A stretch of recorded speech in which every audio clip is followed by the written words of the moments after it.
Hi there, and welcome back to my second edition of this free masterclasses here on my YouTube channel. My name is Bente Illevold, and I am a Norwegian euphonium player, a Shires performing artist, and this year I also teach the euphonium at the Norwegian Academy of Music. For this second edition of this masterclass, I'm going to go through flexibility and register exercises. For me, this is the two most important skills for a euphonium player, because this is what makes you move smoothly through a big register needed in our solo repertoire, but also I think this is a fundamental skill to have to be able to play really elegant and with a singing character. So I prefer to work these skills without music mainly.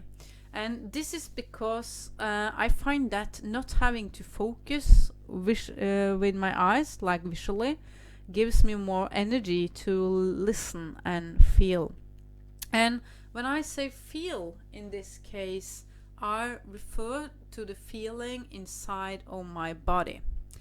Because your instrument is in reality your body, and you need to work on the same team as it.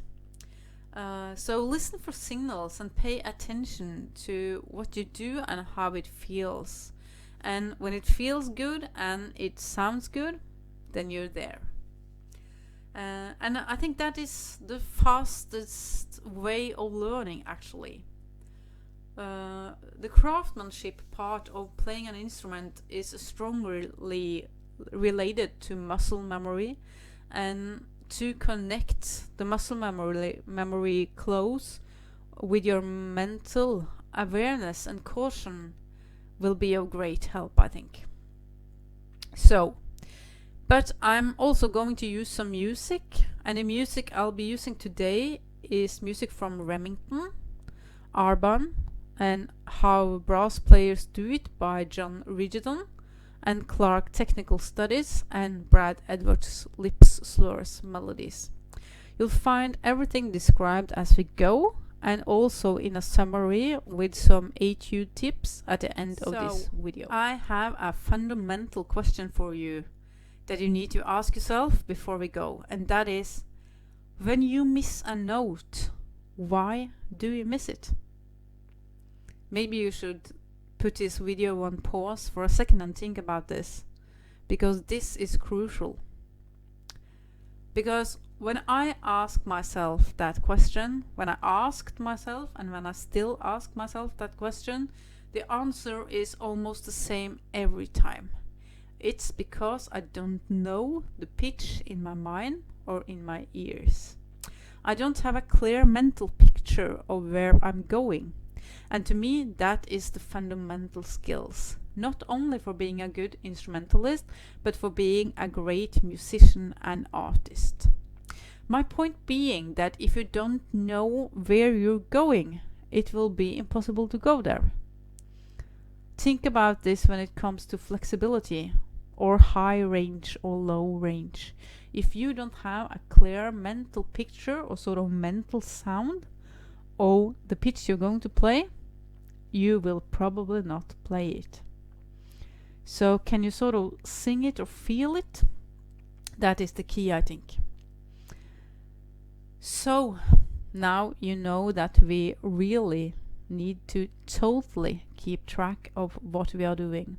And for me, this is also about presence, being able to stay in the moment, listening and feeling both physical and mental. And now I guess it makes sense to you why I said we should work mostly without music in this session. And also this range exercises like high range and also flexibility is simple exercises and music. So it's easy to learn without having to read them. So I think it's a really good thing to work without music. But at first, I have come to a few things we need to be in total control of to really play great. And for me, that is the free airflow. Both inhale and exhale needs to be totally free, with no pressure or no obstacles. And we need an active air support, and for me that is the muscles in my back, in my ribs, within my ribs, and in my stomach. And we need to be in total control of the corners of our embouchure. Not necessarily in the middle, but the corners. And also the tongue. But as you learned in my tongue masterclass, that is mostly about keeping it out of the way. For flexibility, great airspeed control is needed. And that is why you need control over the things I just mentioned. Because that is the things that will give you airspeed control, in my opinion. So let's quickly do some exercises to make this work. So I'm just going to put my horn down.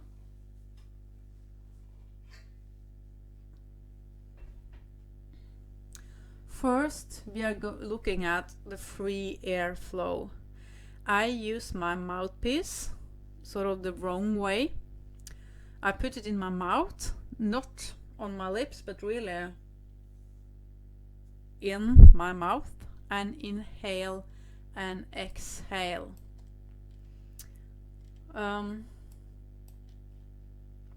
Like this.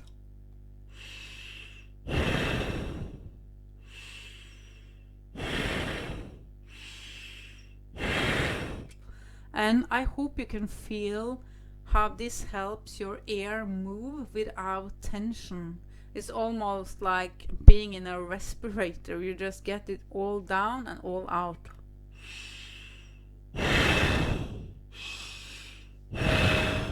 So this is a really good exercise. I can sort of feel my throat is open now. And to activate my air support, I just whistle my air out like this. Because when you do that, you automatically activate your body. You can feel when you do this, especially for a long time, and when you're starting to have don't have so much air left, you will feel that you are using your body to help you sort of get the air out. And this sort of muscles, it's not like the direct muscles, but it's some kind of activity, or not tension, but like, I like to call it activity in the body. That's what we are looking for. So really,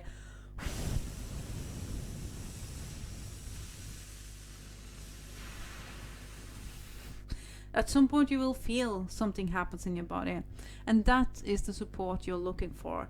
This will help you. If you activate those muscles, it will help you to control your airspeed a lot better, I think.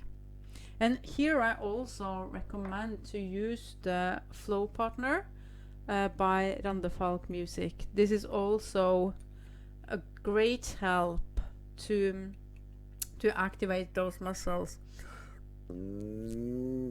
Playing with some pressure and really feeling how your body works.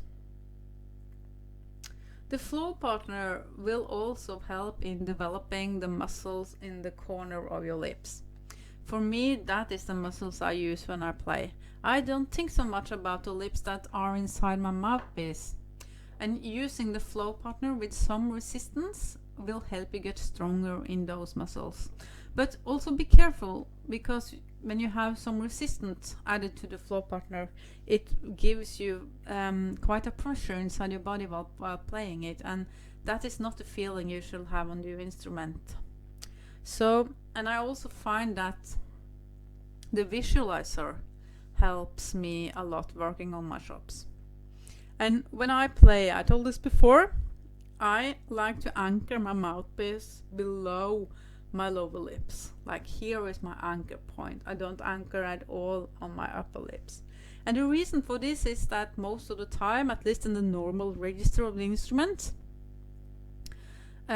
it's the upper lip that do most of the vibration. And the less tension and pressure you get to that lip, the bigger vibration you'll get.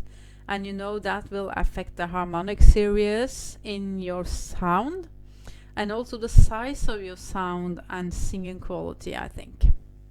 So that's also why I don't use the visualizer like this. I don't hold it this way, but I hold it like this. Then it's easy for me to like really have my anchor point below my lower lips and make sure I don't pressure it to my upper lip. I think this is really essential to get great flexibility. For me at least it is. So, but to strengthen the corner muscles, you can also use that without any tools, just a sort of a stretching exercise like this. And this both feels and looks a bit foolish, but who cares? I'm like getting sort of almost like a limps here, staying loose on the middle of my lips, but are really strong here. Don't do this for a too long time at once, maybe like 10-15 seconds, and then stretch out. And don't do this too often, then you will get stiff. So I will try to demonstrate also how I use the visualizer and a drone tool. When I use the visualizer, my goal is now to show you how relaxed I am in the chops and how my lips move in the register. And I focus on having the buzz all the way and also keeping the airflow even and present. And I therefore do like glissandos, and I nearly use no tonguing when I use the visualizer. And remember that you're aiming for a good feeling in your body while you do this. So now it will be a close-up video of me, so be aware.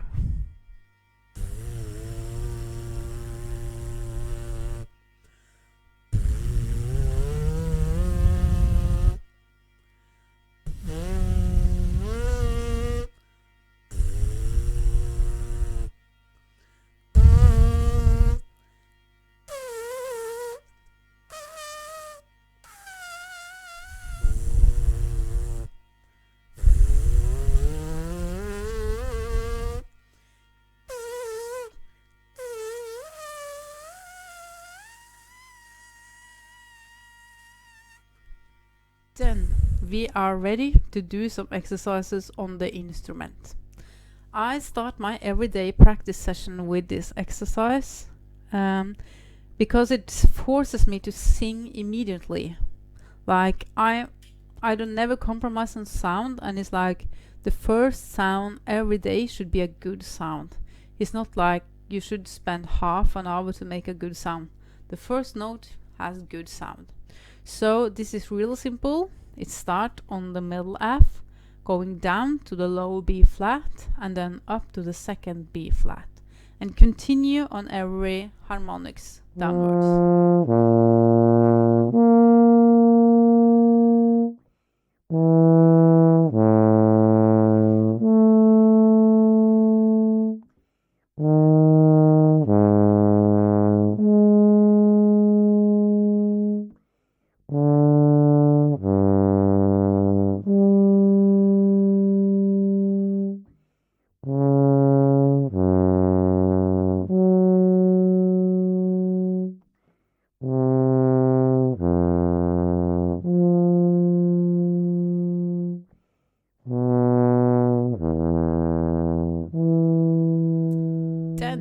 Let's take this exercise a step further. Now we're going to play from the low B flat to the F and the B flat and the F, and repeat in double speed, ending on the low B. First legato, then with tongue. Remember the easy da tonguing we talked about in the earlier masterclass, and then on the mouthpiece, trying to keep the pulse also when you take the mouthpiece off and on. That will give you the best flow and experience.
that exercise that we just did is really exercise number 18 in the Remington warm-up studies by Donald Hunsberger. We just did it in 3 different ways at once.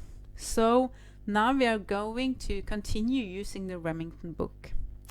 For me, it's first of all important to connect our normal register, the register we're playing now, to our pedal register.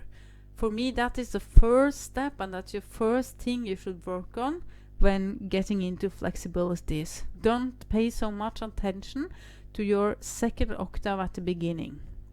Try to make your first octave and the octave below and pedals connect with first.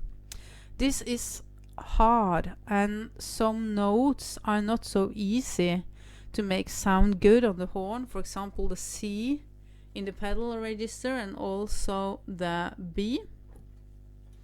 But we need to sort of work beyond that, sounding like every note comes easy, at least the best we can. Therefore, I really like the Remington exercises number 21 and 22 for this purpose. So, let's do a try for number 21 first.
So, as you know, and I've already told you, is that I like to develop my own variants on existing materials. So here is my take on Remington exercise number 22, adding 1 octave up. As I do this, I try to stay relaxed, only paying notice to how my ear moves, how my ear support muscles work, and focus on hitting the right pitches with my ears and my mind. Sort of, as I said, visualizing mentally and sort of hearing the pitches in my body. So here is exercise number 22 from Remington with a twist.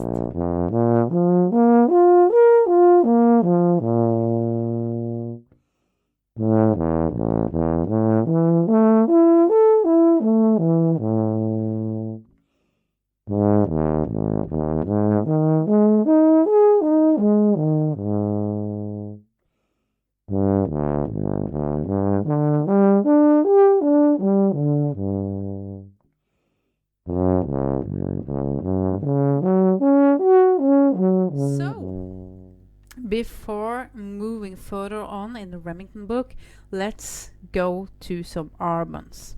The Arban interval chapter is really underestimated in my opinion, because it's like everybody think you have to play it with the tongue. But the thing is, these are so great flexibility and flow exercises if you play them legato. So here we are going to do number 9 as written, with time between the octaves. And I sort of try to play this sort of sloppy, focusing on the low note and like letting the octave just come naturally. I'm not making any effort getting the octave there at all. I'm just going for the flow and see how easy the octaves can be. That might do that I miss some, but I think in the end I will gain from that.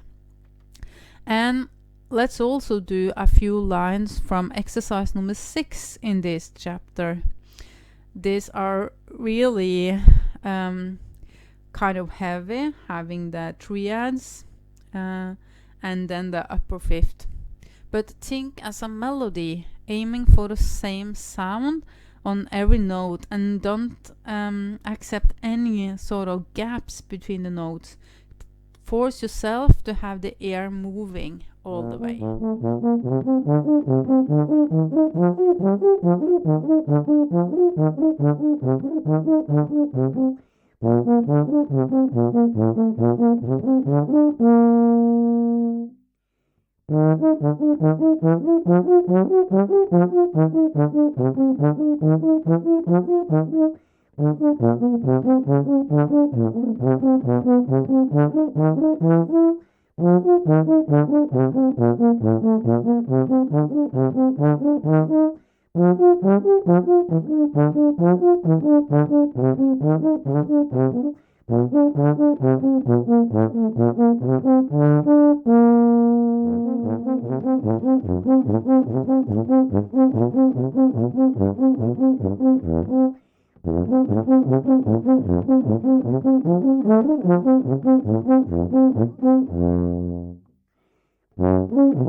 Then we are going back to the Remington book, going for some really flow exercise. Even if I don't use every exercise now in this video because it will be too much material, it's important that you variate when playing them. For example, variate between exercise 18 and 22, and variate between exercise 59 and 49 and 54. For me, I like the exercises in those last numbers that has the 7th partial best. That is because I feel it gives the best airflow and relaxed control, and that is exactly what we're aiming for. This is a combination exercise, both for register and flexibility. And as I said, these things are closely connected because it's all related to your ability to have great air speed, your ability to change the intensity and the speed of air. When you play this, imagine staying in the same position with your chops, only working with the corner muscles if needed. It's not really so much needed, I think. And imagine the air speed grows slowly. Not the amount of air, only the speed of it. Like you're sort of pressing a gas pedal of a car and getting a nice and even acceleration. I prefer to do these exercises at a certain speed, sort of with a flow, because that makes it more musical to me, like a musical phrase. But please be wise and use the tempo that is correct for you. So let's do number 52 first. And at the end of this video coming next, I want to show you how you can develop this exercise for yourself, adding one more note as you can go higher and higher when your register grows. And remember, adding one note to your register, I think you can do that within a month, but that means you have to push it every day. Practice like 10 minutes every day for a higher register, and I think you can gain a note. I'm not sure if a half step or a whole step each month. I think that's totally possible. So be patient and never force. If the sound doesn't come, it doesn't come. Accept that. Move on. Go for the feeling, the airflow. If you miss a note, who cares?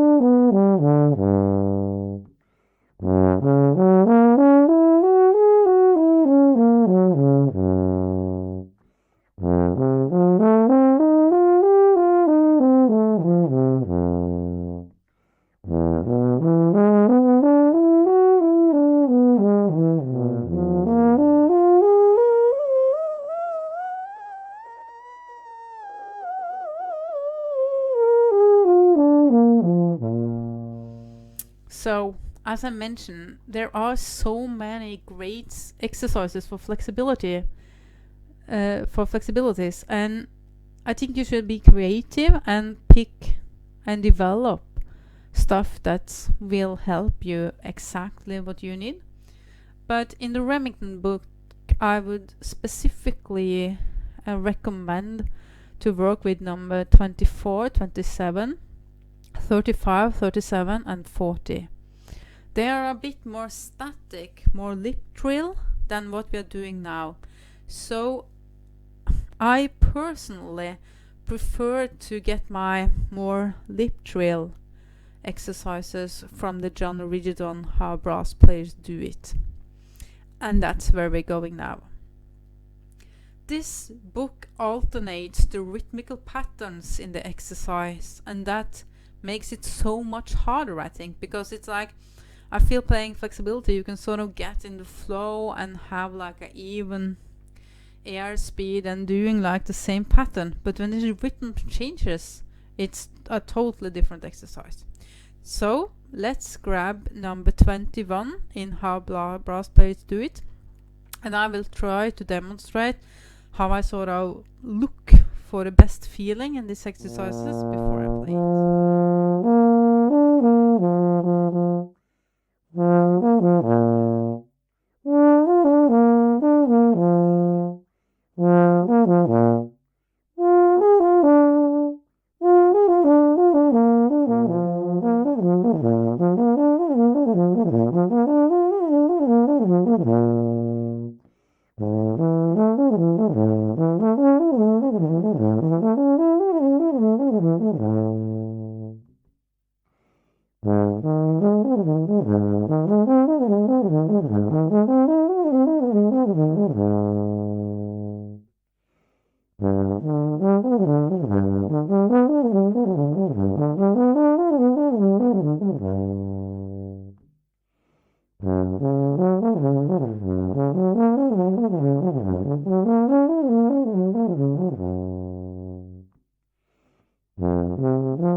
As I said, it's impossible to go over every exercise I like in this video, then it will be too long. So I will also give you some suggestion to look into in How Brass Players Do It. I typically prefer to do number 10, 17, 18, 24 and 31. When I do all these exercises, I try to play with a full sound and I take a breath in the phrase if I need. I don't force and push my breath because the sound is the most important thing to me. Sound is always over breath. So I never force myself to do a phrase and make and my sound will go bad. I never do that. But we are going to do one more exercise from this book, and this is number 36. Because one of the keys to great flexibility is to play with a nice sound, even if we are far from the like optimal vowel combination for that note. That demands us to stay relaxed in the chops and don't control what's inside the mouthpiece. But also we need to have those lips corners working in this one. And this is a really great exercise for developing the strength needed in the lip corners to making a perfect lip trill also.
Want to show you my sort of optimal flow exercises, and they are from the Clarke technical studies for the cornet, and that starts from number 158 where we play a diminished 7 chords. I will play some examples of that. Here you really need to coordinate your fingers on an air, and that can be quite rough because the tongue usually helps and sort of do that natural coordination with the fingers, and when there is no tongue it's so much harder to have that coordination.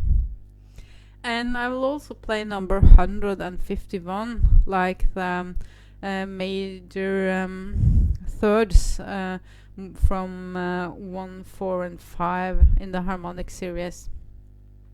So and all I do is like airflow, airflow, airflow, and try to get my fingers hitting on the right place, coordinated with my inner ear. That is the key. So this is something I really wish I could play all these pages at this level as the exercise I will show you now, but have some way to go. But this is really a great flow study.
Okay, we are getting to an end here, but before I end I want to share a very easy and also my favorite way to expand my register. This is really how I gain my high register, with this exercise only. This is just to play stepwise 3 notes at a time in 3 different octaves, starting in the middle, going up an octave and then jumping 2 down. Okay, gaining 1 more step at the middle, up and down, like that. So And when you're gaining the register, getting really high, add in one more octave down and even one more. So we are 5 octaves at the same time. Why we add in these low octaves is to like balance it out, not getting too much pressure on your chops, and don't and me avoid being static. And if you do this correctly, it will also be easy for dropping down, because you will not, if you use pressure, your blood will disappear from your lips, but when you are only using your air, it will be no problem for you to like change the vibration from small to big in a minute. And that is really the flexibility skills, in my opinion. So I'm going to start on the middle G, but you should start a place where you're comfortable and can at least play 3 or 4 steps before you're hitting the hard part for you.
To recommend some etudes and literature for flexibility, and for me that is actually the Rochut etudes, or the Bordogni as I call them, since they are written by Marco Bordogni, playing melodies and vocalises and never compromise on any legato interval.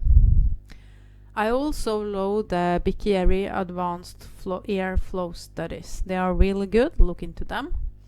And in the Cichowicz Flow Studies collection, you will also find great materials for this purpose. I will also recommend to playing some Bach cello suites. That is really challenging for flexibility. And of course, I will recommend to the book that I picked an etude from to end this session, the Brad Edwards Lip Slurs Melody. For me, this is a truly brilliant book, because you really need to show that you can use your flexibility in a musical and practical way, not only as an exercise. Remember again, we do exercise to play music, not for the exercise itself. At least that is how I see it. So I hope you got some ideas and inspiration from this class, and please subscribe to my channels, make your friend subscribe to my channels, and follow me on Instagram and Facebook. I'll also appreciate you leaving a comment below this video, and thanks for watching. I see you in a month.